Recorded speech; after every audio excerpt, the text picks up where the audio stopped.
Ok, a ver, ¿qué tienen en común una bacteria, un árbol y, pues, un ser humano? Parecen súper diferentes, ¿no?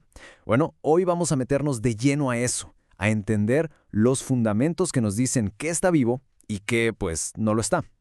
Vamos a descifrar, por así decirlo, el código de la vida.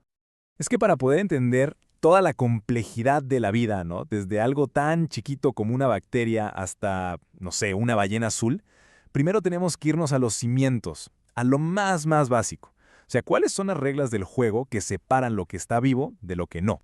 Y aquí empezamos. La biología nos da, digamos, 7 señales o reglas universales. Si algo cumple con toditas, ¡felicidades! Está oficialmente vivo. Es como un checklist de la vida, literal. A ver, vamos a revisarlas rápido. La primera es la organización celular. O sea, todo lo que está vivo está hecho de células. Simple. La segunda, el metabolismo. Esto es básicamente cómo los seres vivos procesan energía para vivir. Luego tenemos crecimiento y desarrollo. Y ojo, no es solo hacerse más grande, sino cambiar, como cuando una oruga se transforma en mariposa. La cuarta es la homeostasis, que suena complicado, pero es mantener el equilibrio adentro, como cuando sudamos para que no suba demasiado nuestra temperatura. Quinto, irritabilidad. No es estar de malas, es la capacidad de responder a lo que pasa afuera, a los estímulos. Sexto, la reproducción, que es clave para que la especie continúe, ¿no? Y la última, y para mí la más increíble de todas, es la adaptación y evolución.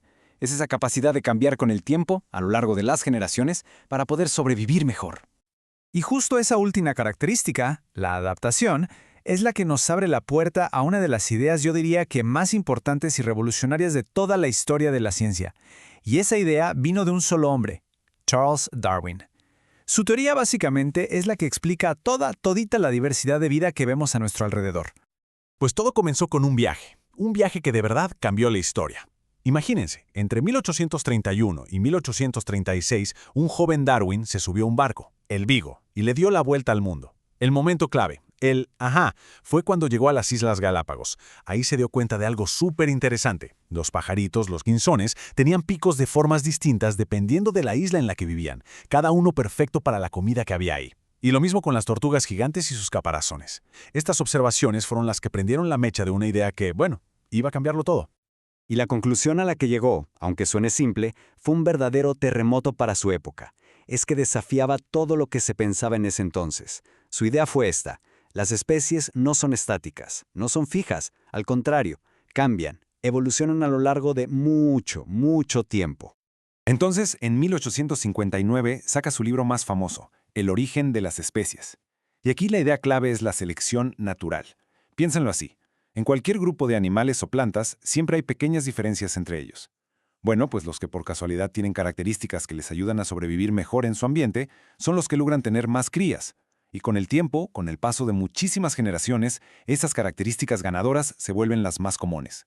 A esto le llamó descendencia con modificación. Y una de las pruebas más fuertes de esto, claro, son los fósiles. Son como fotos viejísimas que nos muestran cómo han ido cambiando las especies. Ok, aquí hay que hacer una pausa porque este es un punto súper importante y que a veces confunde. Hay que diferenciar entre adaptación y aclimatación. La adaptación es un cambio genético, en los genes, que ocurre en toda una población a lo largo de muchísimas generaciones. En cambio, la aclimatación es algo temporal, un ajuste que hace un solo individuo. Por ejemplo, si alguien vive en la playa y se va a una montaña muy alta, su cuerpo se aclimata produciendo más glóbulos rojos para captar mejor el poco oxígeno. Pero ese cambio es solo de esa persona, no se lo pasa a sus hijos. La evolución, la adaptación, eso le pasa a las poblaciones, no a un individuo. Bueno, entonces, si la adaptación es la pieza clave de todo esto, ¿cómo se ve en la vida real? ¿Cómo funciona? Pues resulta que los organismos tienen estrategias increíbles para sobrevivir, y las podemos agrupar en 3 tipos principales. A ver, aquí en la tabla se ve clarísimo. Primero están las morfológicas, que son cambios en el cuerpo, en la estructura. El ejemplo clásico son las manchas de un leopardo que le sirven para camuflarse. Luego tenemos las fisiológicas, que tienen que ver con cómo funciona el cuerpo por dentro. Por ejemplo, que los osos puedan hibernar para ahorrar energía en invierno. Y por último, las conductuales, que son de comportamiento, acciones que hacen los animales para sobrevivir, como las aves que migran para buscar un mejor clima. Básicamente, cómo se ven, cómo funcionan por dentro y cómo actúan. Ok, la teoría está súper interesante, pero verla en acción, eso es otro nivel. Y hay ejemplos buenísimos, tanto clásicos como súper actuales, que nos dejan ver cómo funciona la selección natural en el mundo real, sin filtros.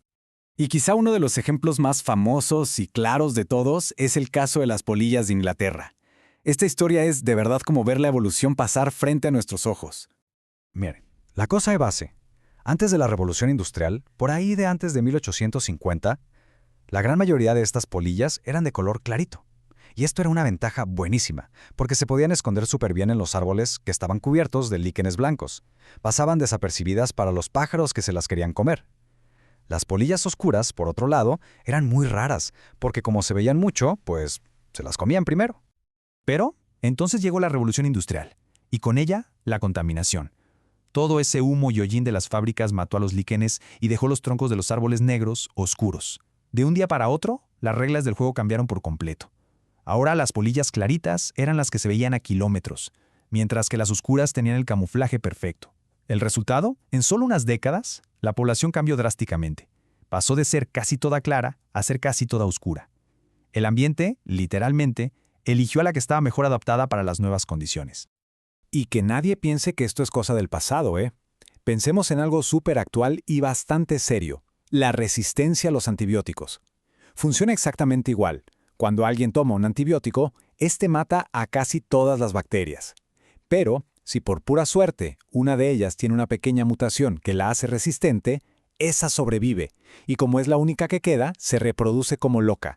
Y al poco tiempo, lo que tenemos es una nueva población de bacterias, una superbacteria, que ya no se muere con ese antibiótico. Es selección natural, pasando ahora mismo en los hospitales y en nuestro cuerpo. Muy bien, entonces, para resumir los puntos clave. Primero, todo lo que está vivo comparte 7 características fundamentales. Segundo, la increíble variedad de vida que vemos se explica gracias a la teoría de la evolución por selección natural de Darwin. Tercero, los organismos logran sobrevivir gracias a adaptaciones en su forma, en su función interna o en su comportamiento.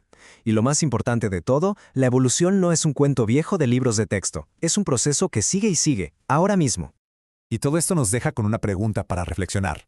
Vivimos en un planeta que estamos cambiando rapidísimo, ¿no? Y en medio de todo ese cambio, la selección natural no se detiene, sigue haciendo lo suyo. Así que la gran pregunta es, ¿cuál creen que será la próxima gran adaptación que veamos aparecer en este increíble escenario que es la vida?